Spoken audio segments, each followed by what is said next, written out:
Afternoon, everybody.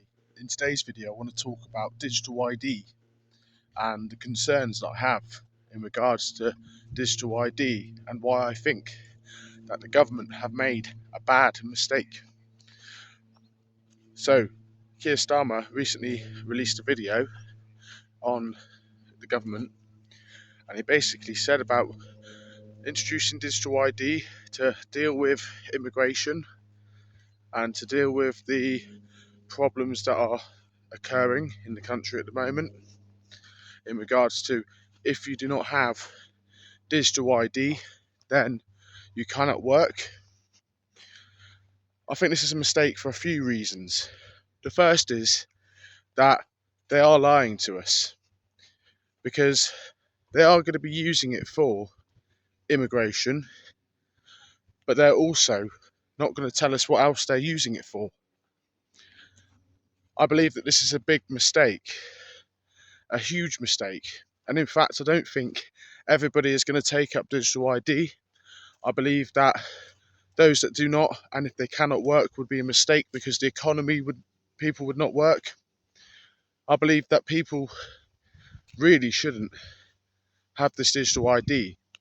Not to mention that we already have passports and national insurance numbers that should be good enough anyway, and they should make them cheaper so they're more affordable for people if that's a problem.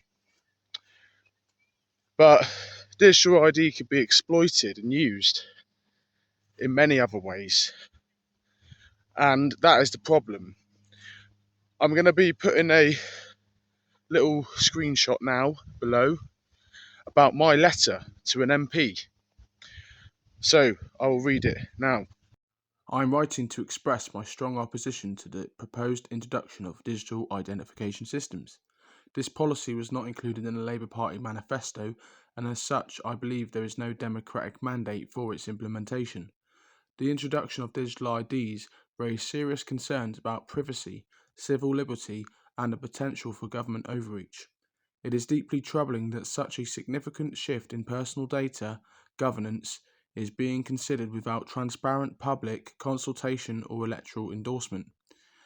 As my elected representative, I urge you to oppose any legislation or initiatives that seek to introduce digital IDs. I expect you to uphold the principles of democratic accountability and ensure that any major policy changes reflect the will of the electorate. I would appreciate a clear statement of your position on this matter and reassurance that you will advocate for the rights and freedoms of your electoral constituents. It was sent to my local MP, and I got a response the next day, and I want to share that response. Now, I'm not going to name the MP that responded to me, but it isn't a Labour MP. But yeah. Here is his response. I am not a fan of mandatory identification cards and believe their introduction would be detrimental to the privacy and individual liberty and would require undue intrusion by the state. Previous research undertaken for the Cabinet Office found that 9 in 10 people already hold a valid and recognisable form of photographic identification, and the government has previously ruled out the introduction of compulsory digital ID cards. As you may be aware, the previous government published its Digital Identity Trust Framework to make it faster and easier for people to verify their identity using modern technology. These digital identities would not entail new identity cards. They would not be mandatory, an essential principle of such a system to work, and would also require that all data sharing remains compliant with existing data protection laws. While I appreciate there are still concerns around digital identity systems, I believe they can be convenient for users and have benefits if citizens have a genuine choice whether to participate. His response, I didn't mind. I actually quite liked his response. However, I didn't quite understand the end part of it when he said about benefits for having a digital ID, and this is the point. What benefits are they going to deprive those who do not have a digital ID? What are they going to use to their advantage to make sure that people get digital ID? What are they going to do? And all these questions are big questions and right questions to ask about what they might do with digital ID.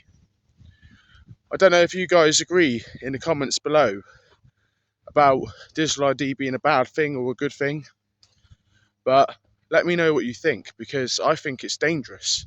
I believe that we're heading more towards China, more towards censorship, more towards control, and more towards who can do what and where, and even where people are, and tracing people and tracking people. There's a lot more things that they're not talking about that they could use with this, and that's why it's extremely dangerous. I also think there's some economical advantages for the government, obviously, because they want more people to buy phones or laptops, because digital ID will require those things. But there's a lot of things they're not going to talk to us about, and they will deny it. They will not admit it. And that's the problem. So, this is where I want to know what you guys think about it in the comments below, and I have extreme concerns about it as well. So, if you're in that same boat and you also believe that it's a concern as well, and you believe that it would be used for other things, probably things I haven't actually mentioned on here that even I don't know, that someone else might know it could be used for, let me know in the comments below. But I think that digital ID is a serious problem. It's not necessary. We have passports and national insurance numbers, which I said already should be sufficient enough and have been sufficient enough. I believe that digital ID should only be something that people should want, It shouldn't be mandatory, as that letter said. I agree with that. It shouldn't be mandatory. And that's the problem. At the moment, Keir Starmer has said it's mandatory. I don't know if this is going to pass in the House of Lords. The petition's already got 2 million signatures to say opposition to it. It's extremely controversial, and it's not going to do the government any favours. So I think that they really should put a pause to it, and more research is required. What are they going to do with people's data?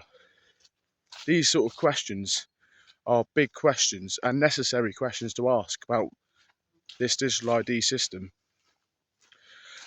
So I think the government should definitely put a pause to this, and they should definitely listen to the 2 million plus people that have already signed opposition to this.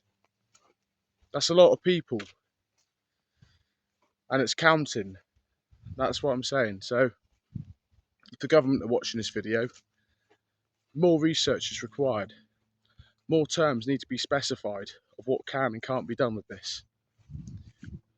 And there needs to be clarity, not hiding things under the thing like a grey area, let's do an experiment kind of idea, because that's not proper.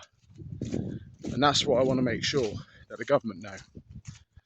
So do things properly, legislate it properly, what can and can't be done, make that public, and then there should be a vote on it based on that. And I believe that the vote really should be for the people of this country, not just some MPs in government. I believe that the people of this country, just like they voted about the EU and Brexit, should have a vote on this. That's the only way you can really mandate it on the British people, is by giving them a vote. And it shouldn't be mandatory anyway. It should never be mandatory, this sort of thing. And if it is, then that raises more questions than answers. So if you like this video, do give it a like. Comment below what you think as well. And if you oppose or are for it. But I don't think it's going to do much about immigration anyway, because people are still going to come here. And that gets me on to reform as well. Their policies are good, and their legislation is a good one. But what about the children that they will keep? What are the traffickers going to do to that? They're going to exploit that, aren't they? So I don't know if it's going to stop a problem, really. It's just going to transfer to different people.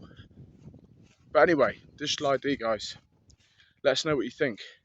And I'll end it there, because I'm waffling on now. But yeah, take care.